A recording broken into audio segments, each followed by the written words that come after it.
এই নমি, নমি, ওঠ।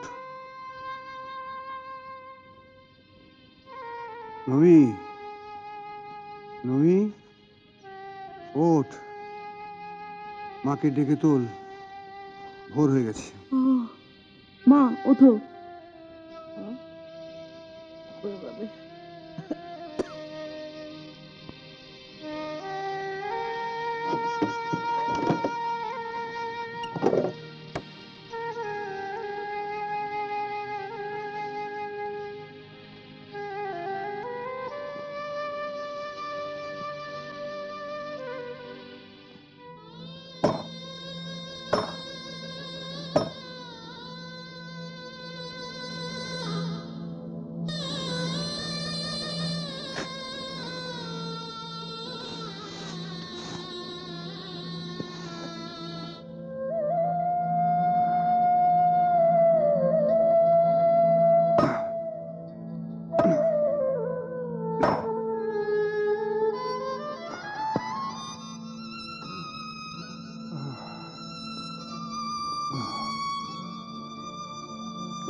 আচ্ছা বাবা, আপনি কি আর কয়লা ভাঙার সময় পেলেন না? তা এখন কয়লা না ভেঙে দিলে নমি উনুন ধরাবে কি দিয়ে? সবাই তো ঘুম থেকে উঠেই চা চা করবে।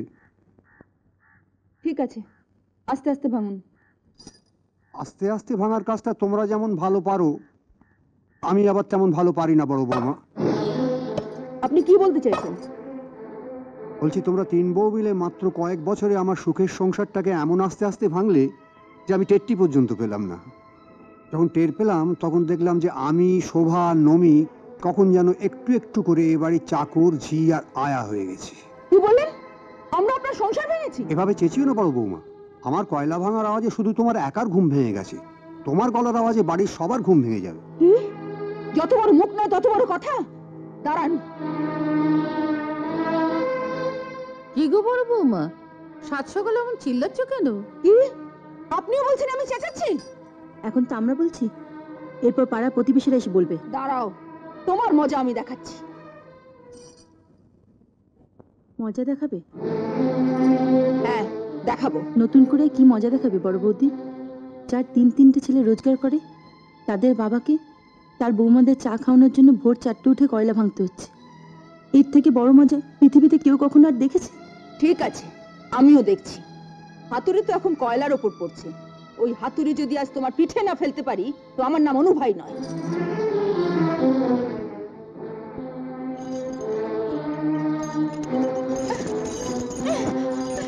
এই এই ওঠো তো, ওঠো একবার।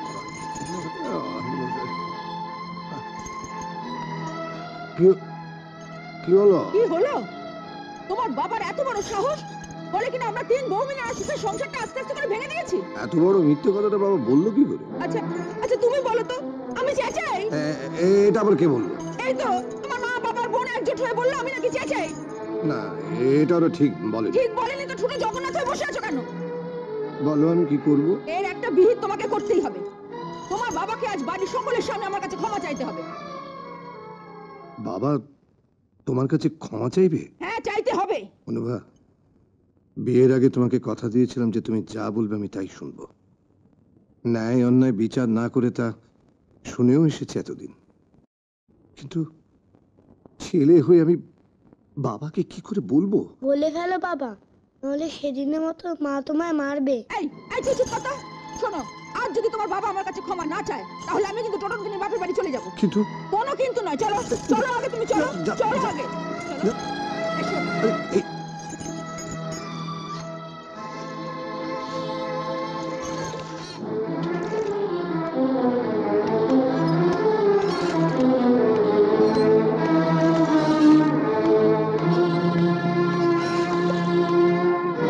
কিরে বিজয়, এত ভোরে উঠে এলি, এখন তো চা পাবি না?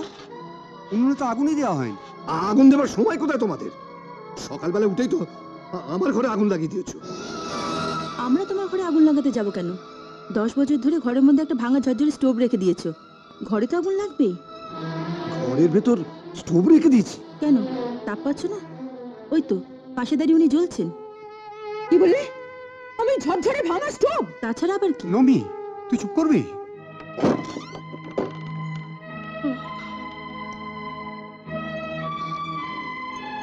কি হয়েছে গো দিদি ভাই?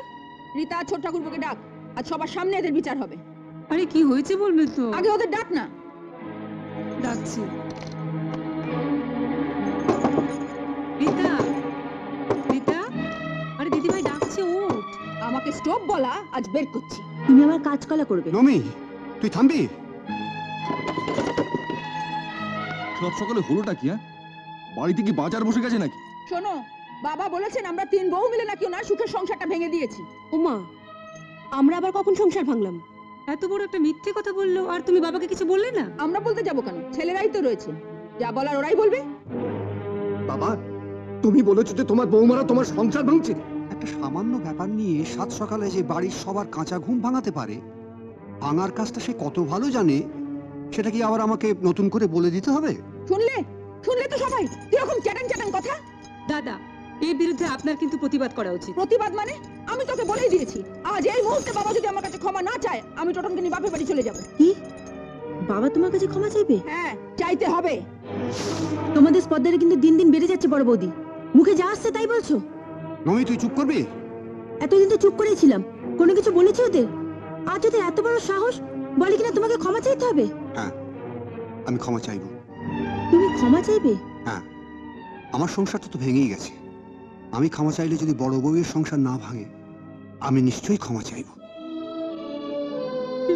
খাটুনির বদলে দুবেলা দুমুঠো খেতে দেয় বলে বাপ হয়ে তুমি ছেলের বউয়ের কাছে ক্ষমা চাইবে? হ্যাঁ, ওরা যখন ছোট ছিল, রোজগার করতো না, আমার টাকায় খেত, তখন ওরা ভুল করলে আমার কাছে ক্ষমা চাইতো। আজ আজ আমার রোজগার নেই, মেয়ে বউ নিয়ে ওদের ঘাড়ে বসে আছি।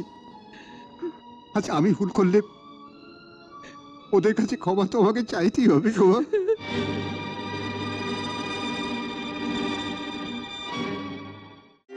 কলকাতার নয়েজ পলিউশন আমার ভালো লাগে না, তাই শান্তিনিকেতনে ফ্ল্যাট নিয়ে একা পড়ে থাকি, বুঝতেই তো পারছেন।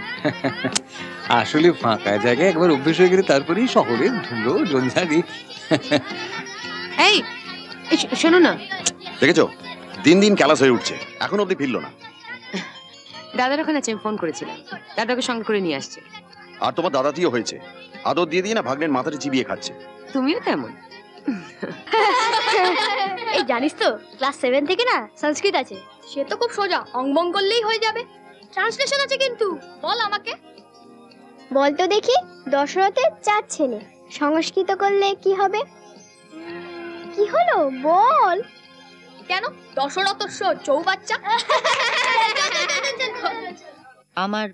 আমার জন্মদিন ভালো লাগে না। সে কি গিফট, কবজি টুপিয়ে খাওয়া, গান বাজনা? হ্যাঁ, ধুর, বছরের এই একটা দিনই তো গান বাজনা এলাও করে বাবা, আর বাকি 364 দিন গান বাজনার নাম করলেই তেড়ে আসে, শুধু বলে পড় পড় আর পড়। আমার তরফ থেকে আজকে তোমার জন্মদিনে এটা তোমার উপহার। মামা, হ্যাঁ? আমি গান ছেড়ে দেব, গিটারটাও আর বাজাবো না। আমার গান বাজনা নিয়ে রোজকার ঝামেলা আমার ভালো লাগে না। এই নিয়ে তো বাবা তোমার মুন্ডুপাতও করে। তা করুক, কিন্তু ব্রাদার, এত তাড়াতাড়ি হাল ছেড়ে দিও না। বিশ্বাস মনে রেখে গড়ে তোল থেকে স্বপ্ন সাকার হবে। আমা, গানটা তো দারুণ, আমাকে একটু তুলে দাও না। এই না গান ছেড়ে দিচ্ছিলিস? আজ নয়, আর একদিন তোকে তুলে দেবো। এখন কুইক মার্চ। তোমার মা দুবার ফোন করে ফেলেছেন, এরপর দেরি হলে না আমার জামাইবাবু আমাকে ঘা কত লাগিয়ে দেবেন। ওদিকে তোমার মিলিটারি দাদু তোমার জন্মদিন পালন করতে এসছেন, সুতরাং পাঞ্চুয়ালিটির অভাবে আমাদের কোর্ট মার্শালে হুকুম হওয়াটা কিন্তু আশ্চর্য নয়। Let's go.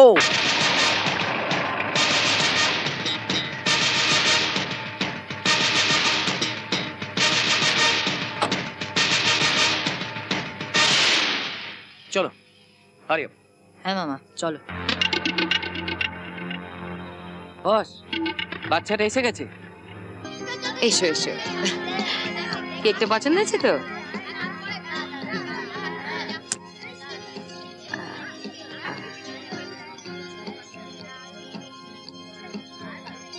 চাপকড়া, তাড়াতাড়ি তাড়াতাড়ি। বাহ, ভেরি গুড। মা, কেক কাটি। Happy birthday to you, happy birthday to you Supratik, happy birthday to you.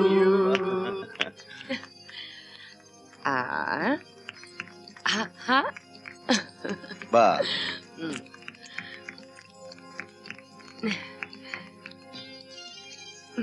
বাবা,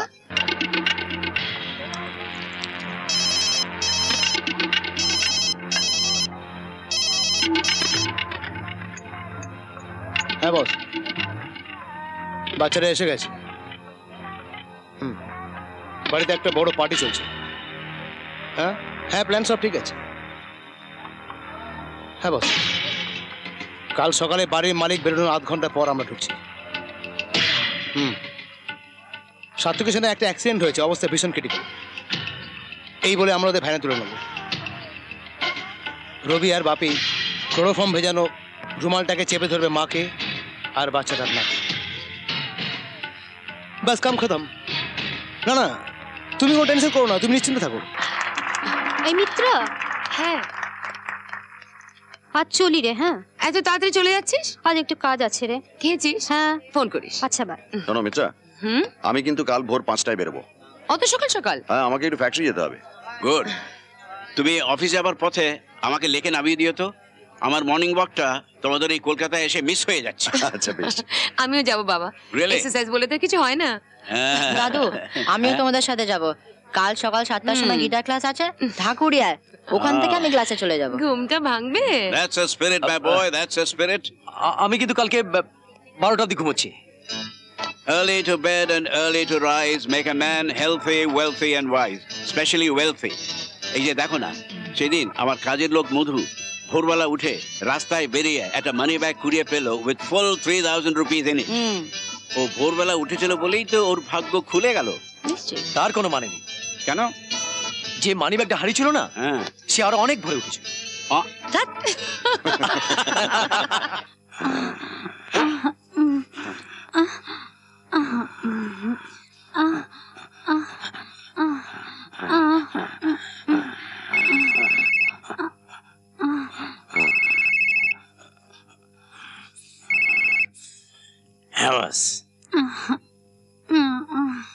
সব প্ল্যান চেঞ্জ হয়ে গেছে, আবার নতুন করে প্ল্যান।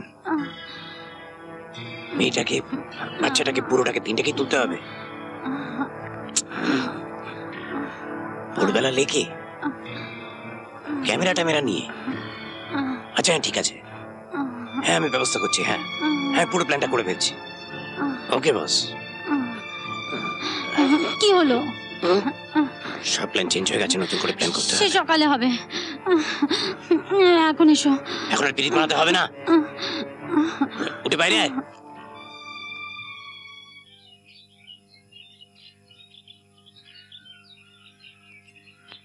দাদা, কোন ছবি শুটিং হচ্ছে? বুমেরাং। এই ছবি ডিরেক্টর কে?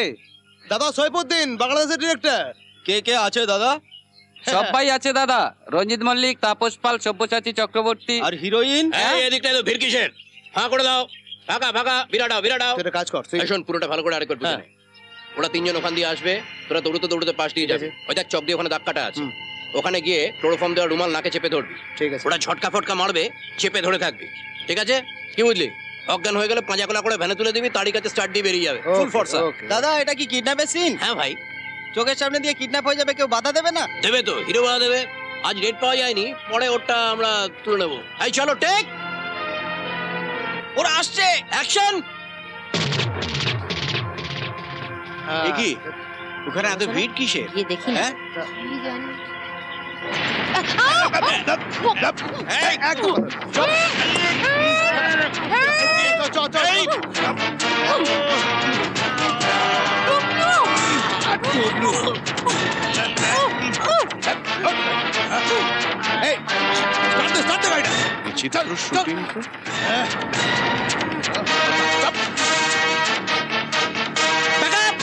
পাতলা পাতলা ফুটে যা ফর্সা। সরি মলয় বাবু, আমাদের পক্ষে আর সময় দেওয়া সম্ভব নয়। 15 দিনের মধ্যে টাকা না পেলে আমরা সবকিছু ক্রোক করতে বাধ্য হব। দেখুন, আমি কিন্তু আপনাদের ব্যাংকের নতুন ক্লায়েন্ট নই, কোটি টাকার অ্যাকাউন্ট আমার চলে। না বলছি না, যতদিন সম্ভব আমরা আপনাকে সাপোর্ট দিয়ে এসেছি, অনেক ওভারড্রাফট অ্যালাউ করেছি, কিন্তু আমাদের পক্ষে আর সম্ভব নয়। অ্যাকচুয়ালি আমার হাউজিং কমপ্লেক্সগুলো সব অর্ধেক ফিনিশ হয়ে পড়ে আছে, বুকিংও সেরকম ভাবে হচ্ছে না, বুঝতে পারছেন? আর হার্ডওয়্যার মার্চেন্টও আমাকে ক্রেডিট দিতে চাইছে না। 700 স্কোয়ার ফিটের ফ্ল্যাট নিতে সবারই ভীষণ কষ্ট হচ্ছে, আর সেখানে আমার ফ্ল্যাটগুলো হচ্ছে 1200 ফিট। আমার হাত পা বাঁধা। তবে আপনি যদি মিস্টার সাত্যকিশনকে গ্যারেন্টার করতে পারতেন, তাহলে আমরা ব্যাপারটা রিকনসিডার করতে পারতাম। আফটার অল আপনি ওনার শালা। না না, দেখুন, আত্মীয় স্বজনের কাছ থেকে টাকা ধার নিয়ে আমি ব্যবসা চালাবো নেভার। হ্যালো, হ্যাঁ, কি আজে বাজে বকছো? Are you sure? ঠিক আছে, তুমি বাড়িতে থাকো, আমি আসছি। হ্যাঁ, কোথায়? থানায় যাচ্ছ? লেখ থানা? ওকে, ঠিক আছে, আমি আসছি। কি হলো? Any emergency? হ্যাঁ, মানে অ্যাকচুয়ালি আমার বোন, ভাগ্নে আর বোনের শ্বশুর মশাইকে কারা যেন কিডন্যাপ করেছে, বুঝলেন? শুনুন, আপনি কোনো চিন্তা করবেন না, আমি যথাসময় আপনার ব্যাংকের টাকা আমি মিটিয়ে দেবো। ওকে ওকে, লেটস সি।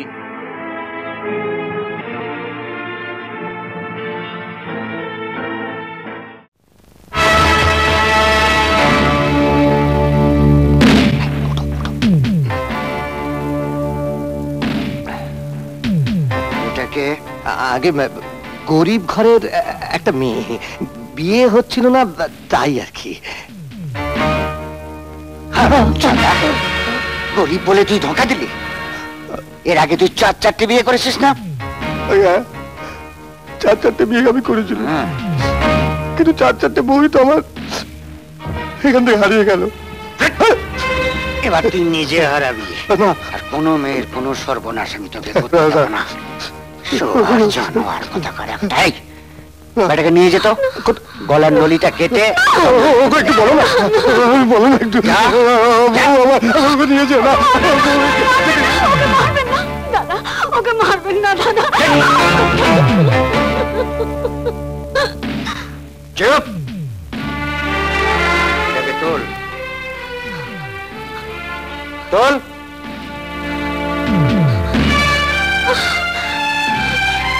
তোমার ভাগ্য ভালো, জানোয়ারটার হাত থেকে তুমি বেঁচে গেলে। তোমার যাতে ভালো হয় সেই ব্যবস্থা করব। খবরদার চালাকি করবে না, আমি যা বলবো বুঝে শুনে যাবে। কোন রকম ট্র্যাপ করেছো কি? একদম ফিনিশ।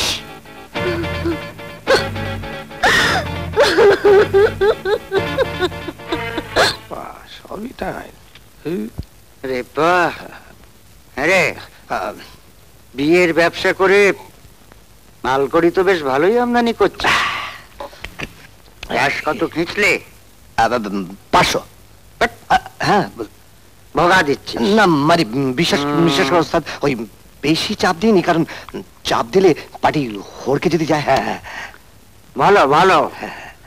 ফুলের মতো জিনিস বেশি চাপ দিলে মাল চটকে যেতে পারে।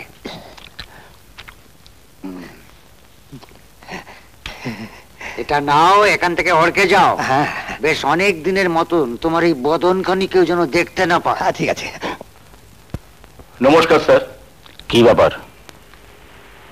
এতে কটা নামের লিস্ট আছে, ভালো করে রিপোর্ট তৈরি করে দেবেন। বিক্রম সিং বলেছে খুব শিগগিরই এদের পাসপোর্ট তৈরি করতে হবে। আর আর এটা স্যার এক্ষুনি করে দিচ্ছি। কাল থেকে নতুন ওসি চার্জ নিচ্ছেন, শুনেছি লোকটা নাকি খুব কড়া। বিক্রম সিংকে নতুন ওসি চেনে না, বেশি বেগরবাই করলে দুদিনেই ট্রান্সফার হয়ে যাবে।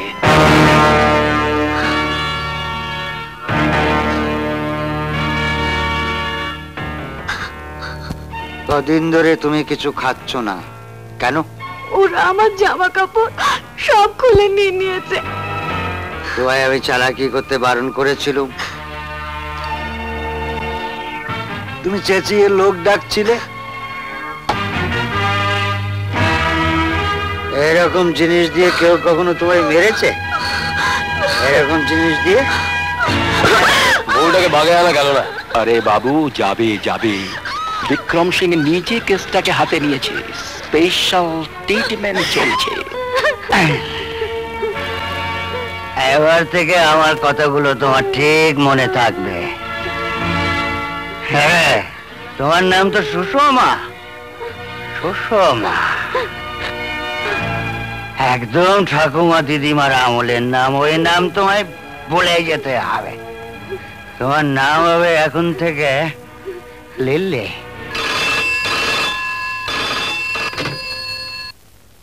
হ্যালো, এটা কি থানা? ইয়েস, একবার ওসিকে দেবেন? আমি ওসি সুরজিৎ সেন বলছি। শুনুন, আমাদের পাড়ার একটা বাড়িতে বেশ কিছু সন্দেহজনক লোক যাতায়াত করছে। পরপর 3 দিন 3টে নতুন বউ এলো। আপনি কে কথা বলছেন? পরিচয় দিতে পারবো না, শেষ বিপদে পড়ে যাব। আমাদের ঢালিপাড়ার 13 নম্বর বাড়িতে মনে হচ্ছে বেশ একটা গোলমেলে ব্যাপার চলছে। গোলমাল মানে? 13 নম্বর বাড়িতে কি হয়েছে? একবার খোঁজ করে দেখুন না।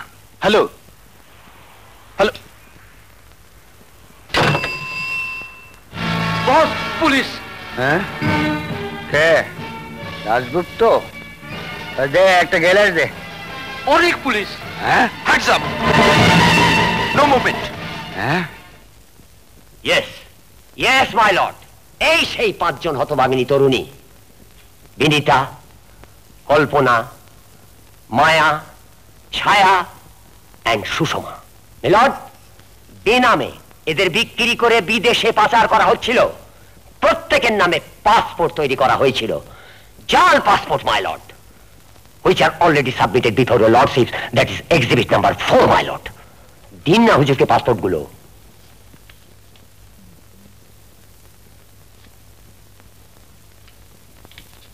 মিলর্ড, এই মেয়ে বিক্রি এবং মেয়ে পাচারের জঘন্যতম চক্রান্তের আসল অপরাধী এই এই বিক্রম সিং। মিলর্ড, এই অপরাধী কেবলমাত্র এই অপরাধেই অভিযুক্ত নন। পুলিশ বিক্রমের আস্তানায় হানা দিয়ে প্রায় 7 কেজি হেরোইন, ব্রাউন সুগার ইত্যাদি উদ্ধার করেছে। মিলর্ড, আসামি শুধু দেশের মেয়েদেরই বিদেশে চালান করে না, সেই সঙ্গে চোরাই ড্রাগের নোংরা ব্যবসার সঙ্গে সে লিপ্ত। এই লোকটি সমাজকে ধ্বংসের পথে টেনে নিয়ে যাচ্ছে। মিলর্ড, আদালতের বিচারে অপরাধীর চরম শাস্তি প্রাপ্য। That's all.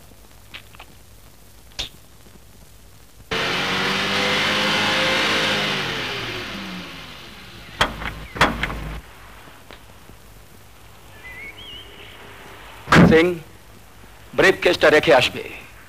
বিক্রম সিংকে যেন আর একদিনও হাজতবাস করতে না হয়। ওকে ওকে ওকে।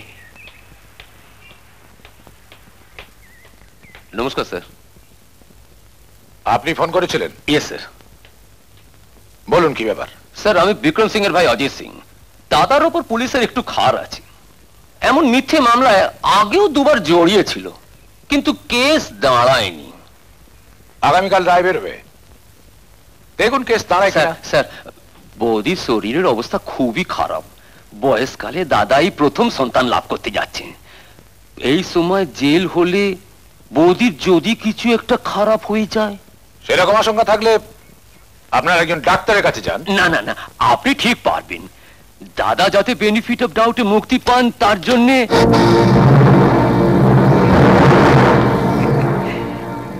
গরিবের যতটুকু ক্ষমতা স্যার। দেখি কি করতে পারি। আপনি বসুন। Thank you sir, thank you.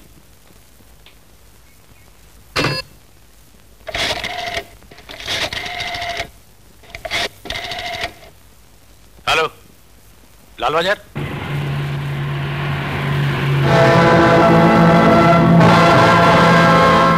এখানে আর 1 মিনিটও নয়, জলদি কাটো, পালাও, জলদি কাটো।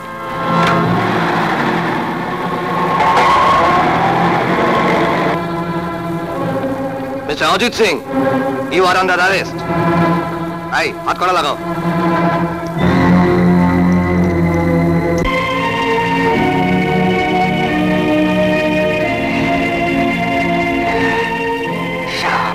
কুত্তার বাচ্চা, ওই সুরজিৎ সেন আর ওই জাজ দুটোকেই আমি দেখে নেব। আপনি কিচ্ছু ভাববেন না স্যার, ওপর মহলে খবর পৌঁছে গেছে। ওই 2 বেটাকে খুব শিগগিরই এখান থেকে অনেক দূরে কোথাও ট্রান্সফার করে দেওয়া হবে। দেখব ওরা কতদিন আমাকে আটকে রাখে। Right sir, right. একদিন আমি ছাড়া পাবো না,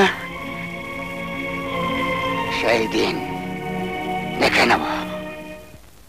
সমস্ত সাক্ষ্য প্রমাণাদি সুবিবেচনা করে আমি এই সিদ্ধান্তে পৌঁছেছি যে আসামি বিক্রম সিং নারী কেনাবেচার ঘৃণ্য ব্যবসা এবং নিষিদ্ধ মাদক দ্রব্যের চোরাই কারবারের সঙ্গে ঘনিষ্ঠভাবে জড়িত।